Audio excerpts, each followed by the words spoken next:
So organizations, and I know for this for a fact with coaching, cultures completely outperform the competition, right? Because they're showing up differently for themselves, the team, the business, as well as the industry, right? As a collective force in terms of how we show up, right? The ROI is completely undeniable. Companies with strong coaching cultures have at least 51% more likely to have a higher revenue growth. Did you know that? Welcome to the Leadership Launchpad Project, changing the way the game is played. This podcast helps purpose-driven leaders unlock their highest potential so that they can play their biggest impact game. Hello and welcome everyone to the Leadership Launchpad Project, changing the way the game is being played. And we are back in the locker room and so fired up because we have something a little different for you today. So unfortunately, our fabulous co-host Susan Hobson couldn't be here. So you've got me, Leanne Wansbrough, and my co-host Shelley West. And we are going to try and offer you, our listeners, some real value today by doing a deep dive into why coaching is an essential skill set for leaders. And obviously for me, I've worked as a coach now for so many years, and I get to see people's lives improve and change as a result of coaching. So I fully drank the Kool-Aid on the value of it. But I want to thank Shelley for being willing to riff on the topic today, because for those of you who don't know, Shelley has a background in leadership, and she's actually been leading teams for more than 2 decades from tier 1 brands and organizations. And so today's discussion is about the pitfalls that she's seen on the corporate side, some of the massive mistakes that have been made because leaders have often, of course, been individual contributors who then suddenly get promoted to leadership and have no idea how to pivot to, okay, now it's about others and it's about the team. So let's get started. And Shelley, why don't we start by just getting you to tell us a bit about your experience in leadership in different organizations, and especially just kind of like take us back to the beginning and how did this all really start for you? Thanks, Leanne. Hi, everyone. Super excited about today's topic because you know how passionate I am about it. Wow, the journey. Okay, so let's rewind. Holy crap, that's going to take me back a little bit. So rewind, I was been an individual contributor my entire career in sales, right? And that in itself is not selfish in nature, but it's not about other people. It's about yourself. You're driving your own revenue, your own targets, your own goals. And then all of a sudden one day, right, you're doing a great job and everyone is, focused on the prize, which means the next promotion, right? And then all of a sudden one day you get promoted. You're like, amazing, right? You've done a kick-ass job. Everything is great. However, it's no longer about you anymore. You've got this team that you're overseeing. Never mind the budget and the ROIs and everything that you've got to think about, the KPIs. You've now got individual human beings that have wants and needs and their own interests and wants and growth opportunities. And you've got to start to focus on them. And then all of a sudden you're like looking around going, wait a second, it's not about me and your promotion anymore and that next level. It's about everyone else, right? So if you're in a management position and you're not trained as a coach, you're actually leading with one hand behind your back. I'm not kidding, right? Being thrown into the deep end of the ocean going, good luck out there. Hope you can smash it and hope you can grow the team and hope you can do A, B, C, D, E, F, G, and the million things that you have to do in a leadership position, right? Like, so here's a question for you, Leanne. I don't think, would you risk you're an accountant that's uncertified doing your taxes? Probably not. No, I don't think I would. Well, exactly, right? But yet in corporations, we chase the promotion and we get it, and then we don't equip people with the tips and tricks and tools that you need to show up as a 2.0 leader. And we can get to that later in terms of differentiator between the two of them, and then just throw them in, right? And expect the team to succeed. Well, at the end of the day, 9 chances out of 10, the team is actually going to fail because you're leading with command and control versus empowerment, right? And that's what we want to get to. So long story short, for me, I got my promotion, then I got thrown into leading quite a substantial large team. no training, no, Oh boy. no understanding what, emotional intelligence is, or understanding conflict management. Huge when you're leading a team, right? You're gonna have opposing opinions, but Hmm. there's no official training. DEI, like there's a million things that we can go into at an individual level, but in terms of how you show up as a leader, organizations just take for granted that we're gonna figure it out. Well, guess what? What ends up happening is you start to curate your leadership style based on other people that you've had as leaders before, right? Good or bad. And a lot of them are actually bad because they haven't been trained either. So you're taking all of these tools and curating your own leadership style and thinking it's going to work. And Hmm. unfortunately, most of us are doing it wrong. Well, so for you, I mean, obviously, since you have been involved in leadership for, as we said, more than 2 decades, I want to just go back to the beginning here in terms of what you saw in that time of the expectations of a leadership role. Because I feel like in over 20 years, there had to have been such a huge difference between what was expected, when you first started out in leadership to what you see is expected now. Yeah, and it's a great point on that. And it's not even just that, it's also the expectations of different organizations in terms of how you would lead, right? Hmm. Like leadership is a set of behaviors. You and I know that, right? Anyone can be a leader, right? So it's a set of behaviors. And leadership is not a promotion, it's a responsibility, it's a skill, right? And when that you skip the training of that skill, you don't just risk one person failing, you risk the entire team getting stuck, demoralized, burnt out, or under someone who's setting them up to fail potentially, right? Because they don't have the tips and tricks and tools. But the point that I was trying to make is when I jumped from organization to organization, those leadership expectations were very, very different, right? That command and control and micromanagement existed at some organizations, where other organizations, they didn't have a set of rules in terms of which you had to follow. So it was kind of you're a fish out of water, right? Let's just call it what it is. You are, and navigating this world of leadership and curating styles based on what you think is accurate, right? Mm-hmm. So, okay, so as you're out there trying to grapple with these, different leadership styles, the expectations, you said you are kind of trying to cobble together a leadership style based on what you've seen and what you've had demonstrated to you. Was there anything else that you were doing to try and kind of figure out a leadership style? Like, did you take any courses? Did you read books? Like, okay, so you're just Nada. basically flying by the seat of your pants. And do you think that's the norm for a lot of people? Oh, 100% it's the norm, right? We've trained leaders to chase KPIs, not people, right?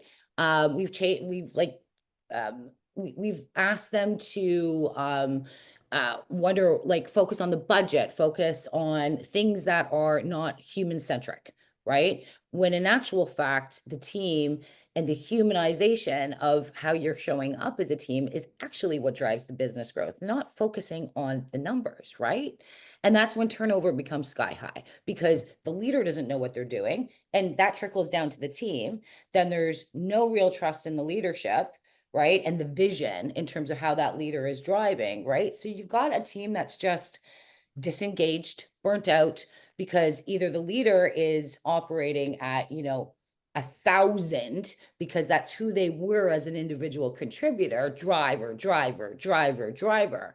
And they have that same expectation of the team, right? When you're not actually listening to this human being over here who's not motivated by that. They might be motivated by different things, but you've got a leader that is just focused on drive, drive, drive, drive, and then disengagement happens. Everything Mm-hmm. goes crashing down. Wow. Okay. So, yeah, I mean, I think so. Where did your aha moment come in terms of getting exposed to coaching skills and sort of understanding, wow, like this is actually something that would be very useful in my role as a leader? Well, I think I mean, a bit of the story on my experience with Elite, right? So again, like I had said, through my entire career up until, no joke, about 5 years ago, I had curated my own style. And I'll give myself a little bit of credit. I think I was always a bit of an empathetic leader, right? I was always very much a 2.0 leader. Wasn't, totalitarian. I wasn't, command and control by any stretch of the imagination. I was very much in terms of empowering the team. And it was about their success and their growth, which is where I found the fire in my belly. But you have leaders that are completely opposite of that. And then that's where the team can come crashing down. So my last my last experience in the corporate world that I was in, executive coaching came part of the job. I was like, what is executive coaching? No idea what this even is. In all honesty, there was definitely a bit of a how's this going to go? Is this Mhm. therapy? What is this? And then you get into it and you realize, oh my God, where's this been my whole life? What could I have done? What could I have been had I had the coaching and the executive level coaching that I needed to drive my team? And so when you realize that it's about self-leadership to begin with, that's a bit of a scratch on the head, right? Because I had always led from, yes, it's about other people and not about you, but it starts with you. The leader sets the tone, right? So if I can't show up in the way that I need to show up for myself, how am I expected to show up that way for the team as well as the business? It was game changer, Leanne. In Mhm. all honesty, it was like it made me take a bit of a step back and go, oh wow, okay, now I understand what this is all about, right? It's business critical. It really is, right? You develop active listening, you learn to have, powerful questioning, mindset, even, right? These aren't soft skills, they're competitive advantages, right? And that's where I think we drop the ball in terms of corporations, right? Like I have to give credit where credit is due to the last organization I was with. It was honestly game changer. It was in terms of the focus and the expectation, right? To learn how to coach and to learn how to lead. And that's where I dropped that weight of it's not about me anymore. It's about them and really focusing on the growth and the development of other people and not just, the check mark on your resumes, or Mhm. the titles that you want, right? Title doesn't make you a leader, right? Yeah, I think, I've had quite a bit of experience in terms of like coaching people, younger people who have, they're at that beginning of their leadership journey where they've suddenly gotten promoted, they're smart, they're high performers. And, there was a situation in particular that I could speak to around just to demonstrate for our listeners exactly what we're talking about here in terms of you understanding yourself on this deeper level, which is what you get when you do coaching and you unpack your motivations and what's really driving you. And so the situation, is like I've seen it many, many times where somebody suddenly they need to delegate and they're unable to, and they have people that keep coming to them. I had one specific client who, obviously won't give away any confidential details here, but it was just sort of like this person keeps coming to me. She, doesn't seem to know how to be able to do things on her own.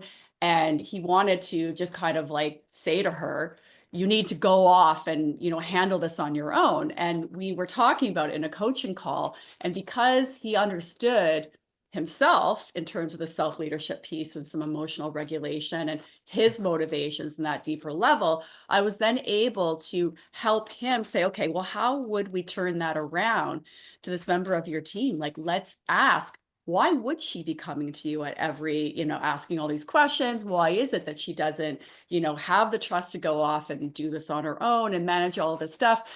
So part of what we're talking about here is just like the skill of putting yourself into another person's shoes and really trying to understand that. And understand that maybe she hadn't been given authority in the past.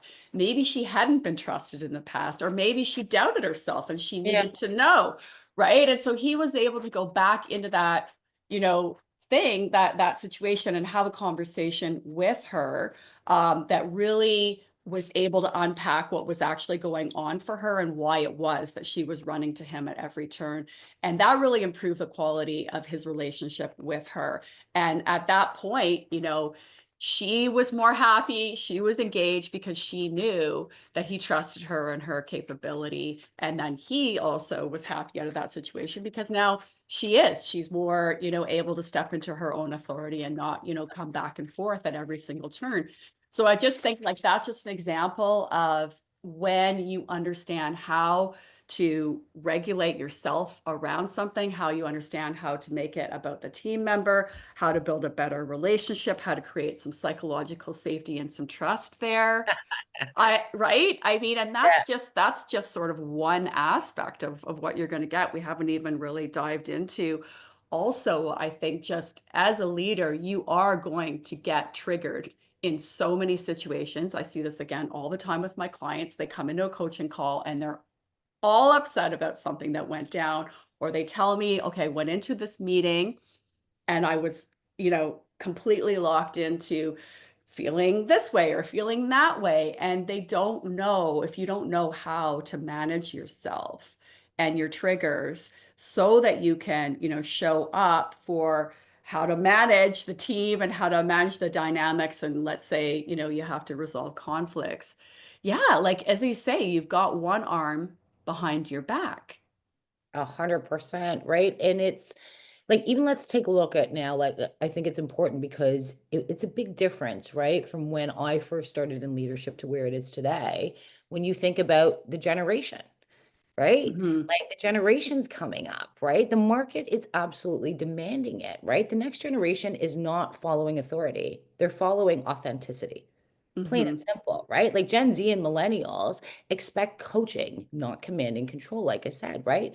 Never mind what Gen Alpha is expecting and what's coming up in the horizon for that, right?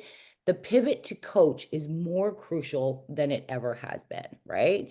And if you expect the very best out of the next generation, getting certified as a coach in a leadership and management position is absolutely crucial, right? Coaching improves retention, right? When you have a leader who's coached, Hmm. it improves their retention, it improves innovation, psychological safety, as you said, right? And ultimately, at the end of the day, which most organizations want, profitability, right? And like at retention, keeping bums in that seat is so unbelievably important, right? The cost of turnover, we won't even get into that, but we can get into that Yeah. another day, right? But the cost of turnover in itself, right? So organizations, and I know for this for a fact with coaching, cultures completely outperform the competition, right? Because they're showing up differently for themselves, the team, the business, as well as the industry, right? As a collective force in terms of how we show up, right? The Hmm. ROI is completely undeniable. Companies with strong coaching cultures have at least 51% more likely to have a higher revenue growth. Did you know that? Wow, Yeah, that's it's huge, incredible. But right? yeah. Why would you not? You go like when you hear Hmm. that, you're like, why would you not? What motivates them as individuals, not what motivates the business. And that's two different things, right? Like how many, here's a question for you actually. How many bosses have you even had where they take the approach of, I work for you. What can I do for you this week? Because when you take the mentality, I work for you, not you work for me, that's where you drop command and control. That's where you're Hmm. showing up to support them and their challenges this week, right? And making it about them and not about you. And I'm big boss man, and here's what I say, you're going to do X, Y, Z. Well, so I feel like you're talking about a specific kind of coach, like, we're talking about triggers and how to manage yourself and how to show up. And really, we're talking about state management skills, which is emotional regulation. It is part of self-leadership. And, I feel like a big part of state management and how you show up and being able to do that strategically comes down to you as the leader. We always say it, the model carries the most weight. Wait. So I want to unpack that a little bit, Shelley. Like, what would that look like then for a leader of the team if they have state management skills and they're able to show up strategically in service of the team, as opposed to somebody who, let's say, doesn't know about that skill or Yeah, doesn't yeah, have yeah, that skill, because that is a common coaching yeah, skill that yeah. I think is part of the whole toolbox that we're talking about here for leaders. Well, I think what the benefits, okay, so we can even break down the benefits because I just wrote an article on this, right? So, like the benefits for the executive specifically, you got to increase self-awareness, right? They can identify the blind spots, right? And lead Mhm. with intention. You got stronger emotional intelligence, right? Which improves communication, empathy, and influence. You got more effective decision making. They think more strategically and ask better questions, right? Greater executive presence. That actually really does matter, right? Because they can lead with clarity and confidence and authenticity and not command and control, right? Mhm. Just Mhm. show up differently, right? Enhanced credibility, right? That certification even for the organization, not even just the organization, the team and the industry, right? Like what's that ripple effect, right? That it matters, right? And people know that, people can see that, right? Like I said, the collective force in terms of how you show up in the world, right? Stronger personal fulfillment as well, right? And future proof leadership. Like I said, think about this. Earlier on, I curated my leadership style based on other leaders. Now, if you have an organization that is focused on getting anyone in a management position, especially executives, but anyone who's people leading, certified, the people who are following that leader are curating a leadership style based on what they're seeing. Mm. It's actually Mhm. accurate, right? Mm. Versus what we Right. think is accurate and going, oh, this works. But if you have someone who's trained and you've got a team looking to that leader and they're following and there's a culture of coaching, instead of leadership, let's say, we're coaching our teams, that team is going to then curate the same similar behavior, right? Because Mhm. it is a set of behaviors, which is exactly what we want. So when that person is now coming up and being promoted into a leadership position, they've already got a good sense of what leadership actually should be. Right, which is beyond just managing people and more about trying to unlock the full potential of individual contributors as well as, the collective in terms of the team.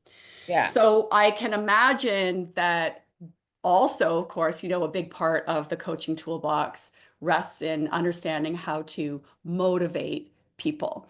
And so can you speak to that? I'm curious, so in terms of your experience over the years, I'm sure motivation's kind of been one of those things where, sometimes you have naturally motivated people on the team, sometimes I guess you don't. So where did you sort of find yourself over the years in terms of the motivation piece?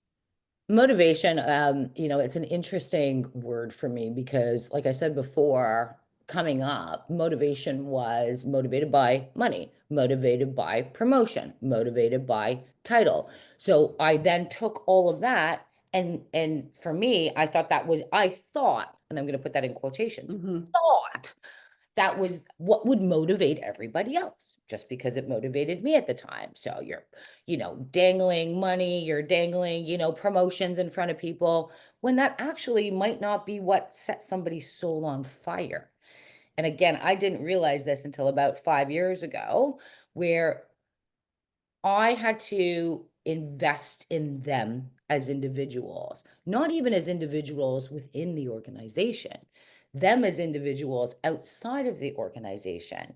And so you hear a lot, and it's a big debate, one-on-ones with your team, right? Oh, they're a waste of time. People that's micromanagement. Well, no, that's not micromanagement. One-on-ones are about setting the stage for the week and really knowing what's happening in your team's world personally, right? Not even professionally. But on my one-on-ones, again, I showed up differently for sure. It was, how are you doing? How was your weekend? Really actually giving a shit, and I'm just going to say it, about what was happening in their personal life. Because if I didn't understand what motivated them personally, I couldn't understand what was going to motivate them professionally because there is an intersection between them, right? Like Hmm. I used to have individual contributors, obviously on the team that, you know, needed their family was number one. Right now that's what they were focused on, right? And they didn't want management responsibilities. They didn't want the promotion, even though they would be a kick-ass leader, and I knew it. that wasn't what was motivating them right now. They were setting up their life, right? They wanted, they were focused on the financial prize because they were setting up their family, right?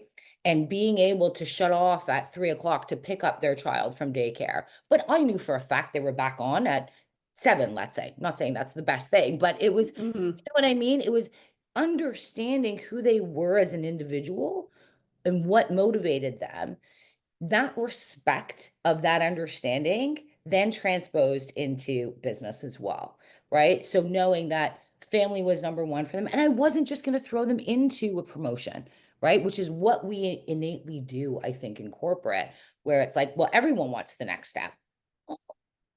That's not necessarily true because it depends on the point in time in their life. And the only way that you're going to get that information is to spend quality time at one-on-ones talking about the shit that they're dealing with personally, as well as the shit that they're dealing with professionally and how to set their week up for success. And if you are completely blind to that and just robot leading, right? You have no idea who your team is.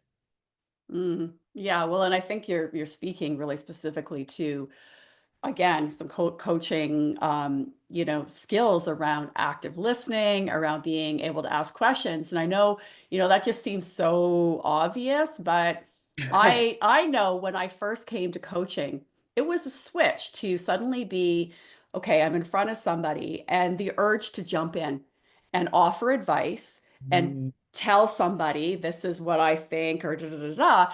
And instead, it's okay.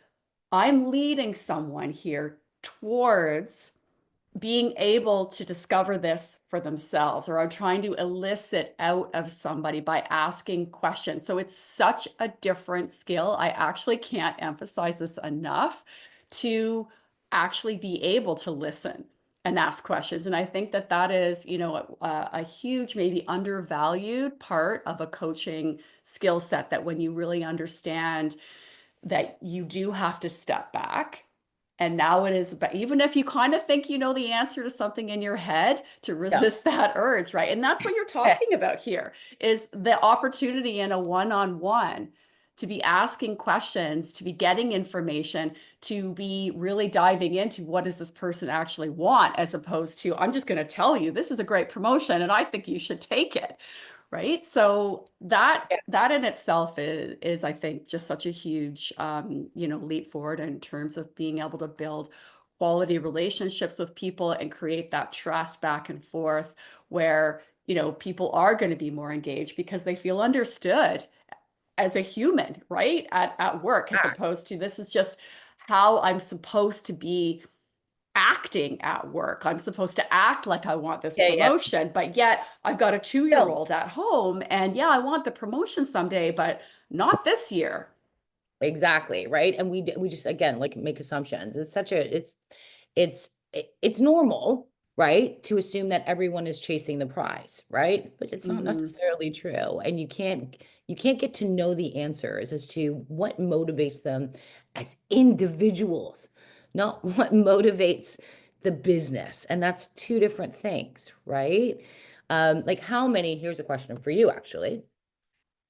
How many bosses have you even had where they take the approach of I work for you, Oh, so that's so interesting, because right? I thought a lot about, if I go back to the very beginning, I started out actually in financial technology doing marketing communications. And I have had some really, really terrible leaders, managers. And I was thinking about this the other day, because somebody had asked me about it. And I have had two great bosses over the years too that stick out to me, and it's exactly as you say. They were, first of all, they were looking at me as an individual and interested in my potential and what motivated me and my growth and how to spur that on. Whereas, certainly in the case of the older, some of the bosses I had at the very beginning of, my graduation out of university, it really was command and control. It was just all about, get the job done. I don't really care, what's going on for you today. And this isn't about inspiring you, and this isn't about, anything like that. It's just like, No. here's the deliverable, get it done. And that was, I don't even think I expected anything different back then, because obviously this is going back, decades, and that's just the way it was done back then. Yeah, 100%. And again, you can't blame the time frame in terms of what we've learned and our education and our growth over the years, right? And it's like actually remember the team when I first said to them at all my one-on-ones, it was, what can I do for you this week? Because when you take the mentality, I work for you, not you work for me, that's where you drop command and control. That's where you're showing up to support them and their challenges this week, right? And making it about them and not about you. And I'm big boss man, and here's what I say, you're going to do X, Y, Z. And if you can't understand how you can support them with a very simple question, what can I help you with this week? It's a bit of you watch them kind of go, is she serious? Like, that's just not what leaders do, right? Because you sit sometimes in an ivory tower, and again, it's not anyone's fault. It's because we haven't had the coaching and training on it, right? Where it's like, do as I say, I need X, Y, Z done this week. Well, without actually realizing what that person has on their own plate in terms of their own responsibilities, job responsibilities that they need to get done. And you're just doing this layer, layer, layer, layer. Boss man, right? Where you flip the script on that a little bit and say, how can I help you? Talk me through your week this week. What do you got going on? Knowing all the things that you're going to come and hit them with, because you got job responsibilities that have to be done, but being aware of what that weight is, knowing that you're going to layer that on top of it. How can I help you get this done? It's a bit of a, oh, okay, it's a game changer. And then actually following through with it, not actually just saying it, actually following through with it, right? And that's what creates your trust and psychological safety. Right. And I think it's obviously the societal contract has changed, as we say, right? Like, people have changed. It's not just a matter of, oh, I'm so lucky to have a job and some benefits and a paycheck, right? It's like people, it matters to people how they're being led. They want to know that their contribution matters. Obviously, for certain very skilled and in-demand workers, right? Like, there's so much flexibility and choice in terms of where they could go, that they're going to want to be in an organization that's going to create the kind of culture that we're talking about here. So this has been such a great conversation, Shelley. Any final words, like just in terms of, leaders who might be considering, okay, so maybe some of these coaching skills would be useful for me? I not final thoughts. I could go on about this forever and ever. And I'm actually certifying, obviously, a lot of leaders right now. And, to the benefit of a lot of organizations that are finally having that aha moment and getting anyone who's getting into a management position, giving them the tips and tricks and tools they need on their tool belt for them to be successful, the team to be successful, and the organization to be successful, are a million miles ahead of their competitive set, right? Imagine an organization where every leader unlocks potential and not performance. Game changer, right? That's what coaching brings. And it starts at the top. It does. We have to make the pivot. I love it. Thank you so much, Shelley, for riffing and contributing to, as always, our ongoing and crucial conversation that we like to have here on the Leadership Launchpad Project around human-centric leadership development. And I think, so one of the biggest takeaways today is that evolution for leaders to adopt a coaching style is really, it allows you to go from simply managing a team to being able to unlock that growth and the potential of all those people who are on your team. So for everyone listening, if you think you're ready to level up your leadership development growth game, you can come find us at elitehighperformance.com. If you're curious to learn more about our unique coaching process, many of the skills that Shelley and I touched on today that we teach in our high performance certification program, There is absolutely nothing else like it out there in terms of breadth and depth. And we also have so many different one-on-one coaching programs. So you can check that out on our website. As always, we like to say we are in the year of co-creation. That's our anchor word here at the Leadership Launchpad Project. So please feel free to reach out to Susan at elitehighperformance.com with any feedback. We want to know, where are we hitting the mark? Where can we improve? What topics would you like us to dig into? What leadership topics do you want to learn more about? And of course, don't forget to share this episode with a friend who could be in a new leadership role, or someone who has been in leadership for a while and might find the idea of learning coaching to freshen up their leadership skills interesting. So as always, remember to hit like and subscribe. Thank you for listening, everyone, and we will see you back here next week in the locker room.